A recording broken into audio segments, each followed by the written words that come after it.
And doctor, why was it so important that the virus not have started in a lab? We don't know where it started, and that's the reason why I keep an open mind. So I don't know what you mean by why was it so important. It wasn't important. Well, you still don't know where it started? The guys you gave money to figured it out in 3 days. No.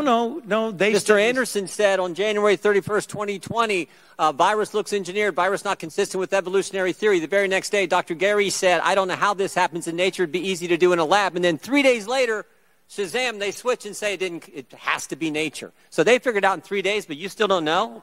No, in fact, if you look at what they were saying, Congressman Jordan, they were saying that it was not a manufactured virus. It still could have evolved out of a lab. Well, let me read something here to you. They're not incompatible. In our study on the censorship of the Biden administration working with big tech, I want to read you a WhatsApp message from Mark Zuckerberg. Can we include that the White House put pressure on us to censor the lab leak theory? So this is a communication on July 16th, 2021. Nick Clegg, Joel Kaplan, Sheryl Sandberg, Mark Zuckerberg. They're certainly feeling the pressure to downplay any lab leak theory and go with the natural origin theory. Is there a question there?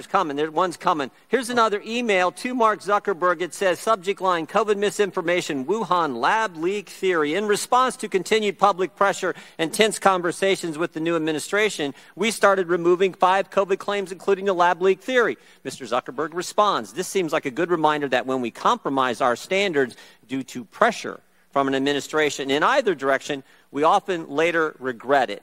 Why was it so important the virus not have started in a lab? Wasn't so important that the virus not. We don't know. We know it was important to someone in the Biden administration, so much so that the top people at Meta, the top people at Facebook are asking, why are we getting all this pressure to downplay the lab leak theory? And we have an email from June of the same year, June 4th, 2021, saying the same thing. It was certainly important to somebody. Well, what has that got to do with me?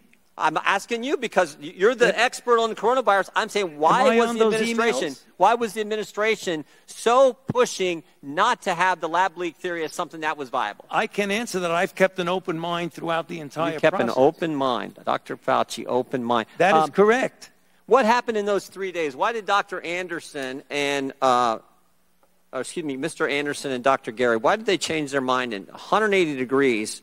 Because what Christian Anderson says 3 days later, after he said virus looks engineered, virus not consistent with evolutionary theory, 3 days later he says the main crackpot theories going around at the moment relate to this virus being somehow engineered, and that is demonstrably false.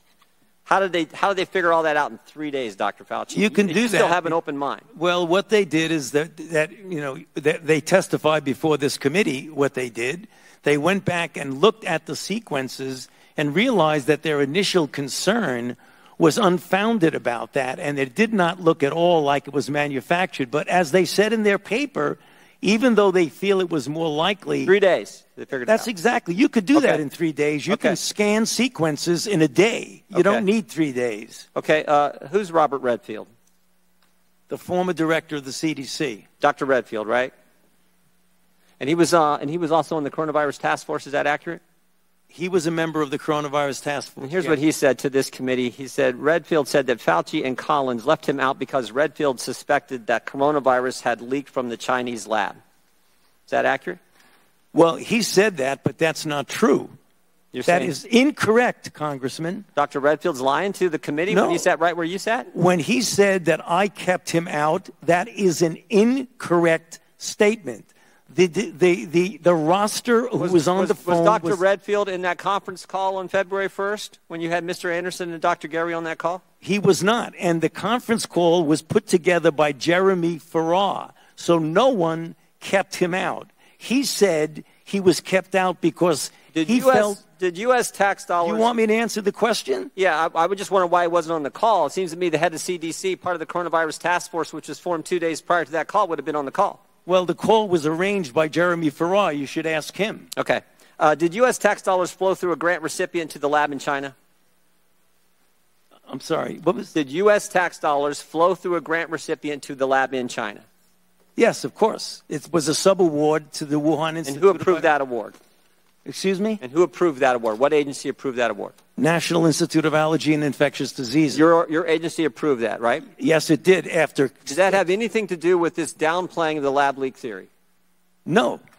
Nothing to do with it. Nothing. What do you agree that there was a push to downplay the lab leak theory? Not on my part. Really? Really? Wow. Wow. I think most of the country would find that amazing. I still got 11 seconds. But look at the facts. I've kept an open mind throughout the entire process. All right. I yield back.